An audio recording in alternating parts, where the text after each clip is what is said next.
সূরাতুল মুলক। আউযু বিল্লাহি মিনাশ শাইতানির রাজীম। বিসমিল্লাহির রহমানির রহিম। তাবারাকাল্লাযী বিয়াদিহিল মুলকু ওয়া হুয়া আলা কুল্লি শাইইন কাদির। الذي خلق الموت والحياة ليبلوكم أيكم أحسن عملا وهو العزيز الغفور. الذي خلق 7 سماوات طباقا ما ترى في خلق الرحمن من تفاؤت فارجع البصر هل ترى من فطور ثم ارجع البصر كرتين ينقلب إليك البصر خاسئا وهو حسير ولقد زينا السماء الدنيا بمصابيح وجعلناها رجوما للشياطين وأعتدنا لهم عذاب السعير. وللذين كفروا بربهم عذاب جهنم وبئس المصير.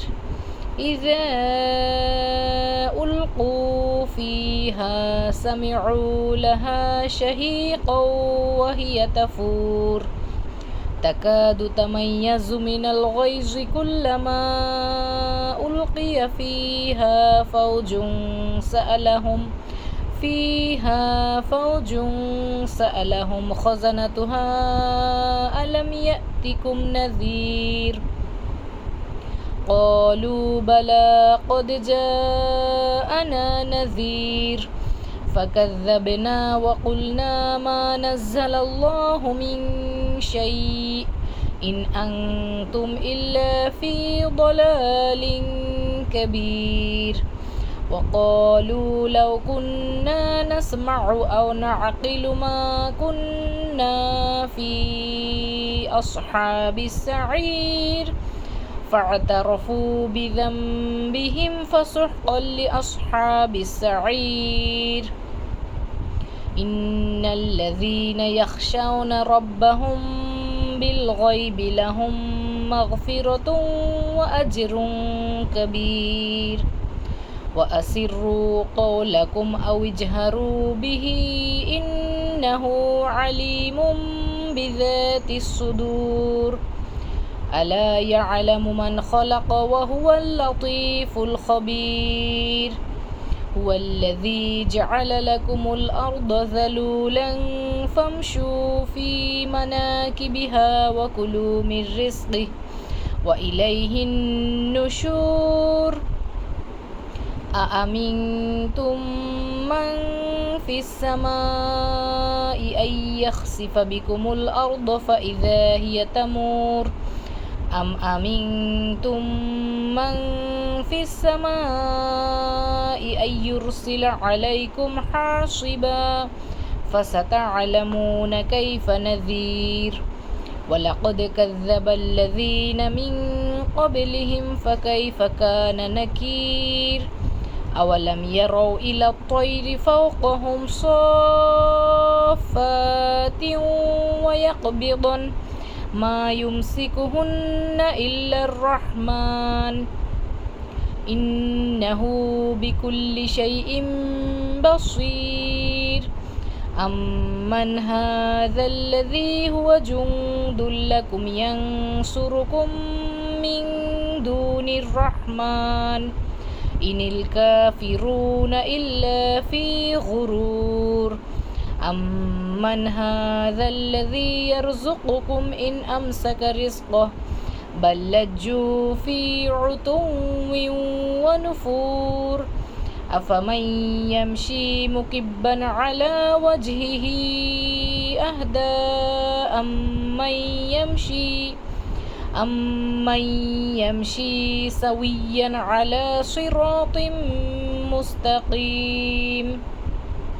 قل هو الذي أنشأكم وجعل لكم السمع والأبصار والأفئدة قليلا ما تشكرون قل هو الذي ذرأكم في الأرض وإليه تحشرون ويقولون متى هذا الوعد إن كنتم صادقين قل إنما العلم عند الله وإنما أنا نذير مبين فلما رأوه زلفة سيئت وجوه الذين كفروا وقيل هذا الذي كنتم به تدعون قل أرأيتم إن أهلكني الله ومن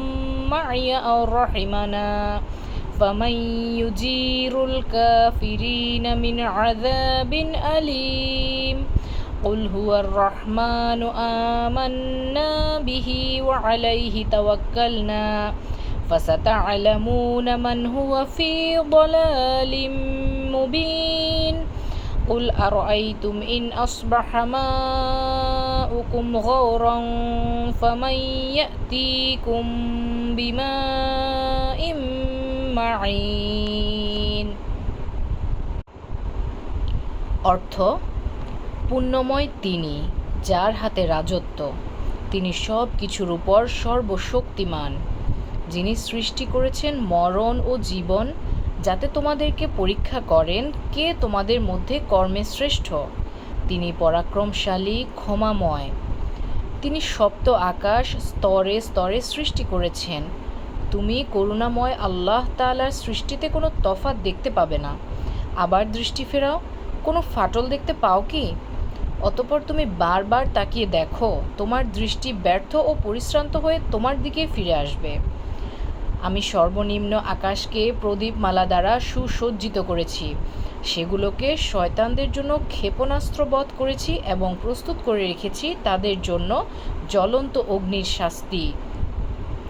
যারা তাদের পালনকর্তাকে অস্বীকার করেছে তাদের জন্য রয়েছে জাহান্নামের শাস্তি, সেটা কতই না নিকৃষ্ট স্থান।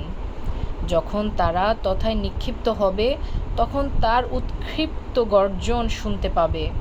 ক্রোধে জাহান্নাম যেন ফেটে পড়বে।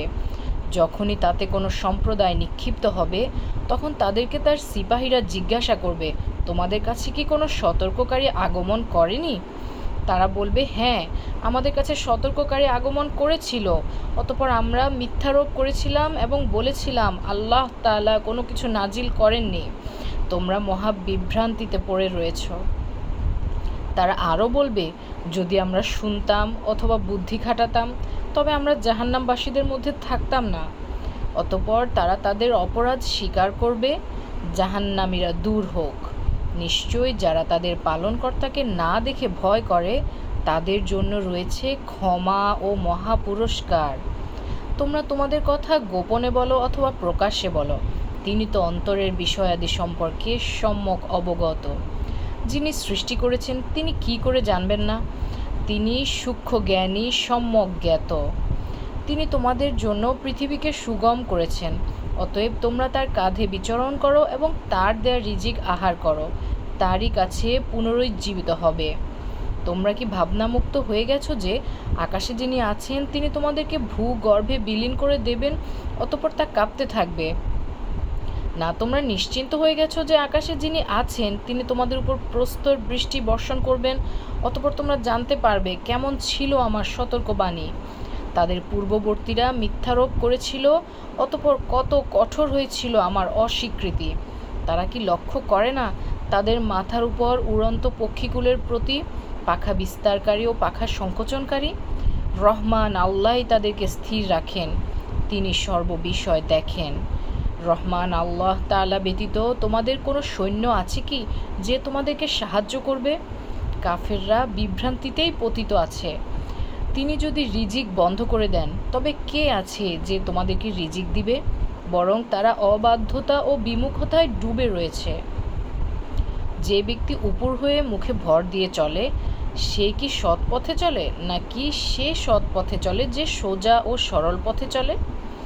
বলুন, তিনিই তোমাদের সৃষ্টি করেছেন এবং দিয়েছেন কান, চোখ ও অন্তর। তোমরা অল্পই কৃতজ্ঞতা প্রকাশ করো। বলুন, তিনিই তোমাদেরকে পৃথিবীতে বিস্তৃত করেছেন এবং তার কাছে তোমরা সমবেত হবে। কাফেররা বলে, এই প্রতিশ্রুতি কবে হবে যদি তোমরা সত্যবাদী হও? বলুন, এর জ্ঞান আল্লাহ তাআলার কাছেই আছে। আমি তো কেবল প্রকাশ্য সতর্ককারী। যখন তারা সেই প্রতিশ্রুতিকে আসন্ন দেখবে, তখন কাফেরদের মুখমণ্ডল মলিন হয়ে পড়বে এবং বলা হবে, এটাই তো তোমরা চাইতে। বলুন, তোমরা কি ভেবে দেখেছো, যদি আল্লাহ তাআলা আমাকে এবং আমার সঙ্গীদেরকে ধ্বংস করেন অথবা আমাদের প্রতি দয়া করেন, তবে কাফেরদেরকে কে যন্ত্রণাদায়ক শাস্তি থেকে রক্ষা করবে? বলুন, তিনিই পরম করুণাময়। আমরা তাতে বিশ্বাস রাখি এবং তারই উপর ভরসা করি। সত্তরই তোমরা জানতে পারবে কে প্রকাশ্য পথভ্রষ্টতায় আছে। বলুন, তোমরা ভেবে দেখেছো কি, যদি তোমাদের পানি ভূগর্ভের গভীরে চলে যায়, তবে কে তোমাদেরকে সরবরাহ করবে পানির স্রোতধারা?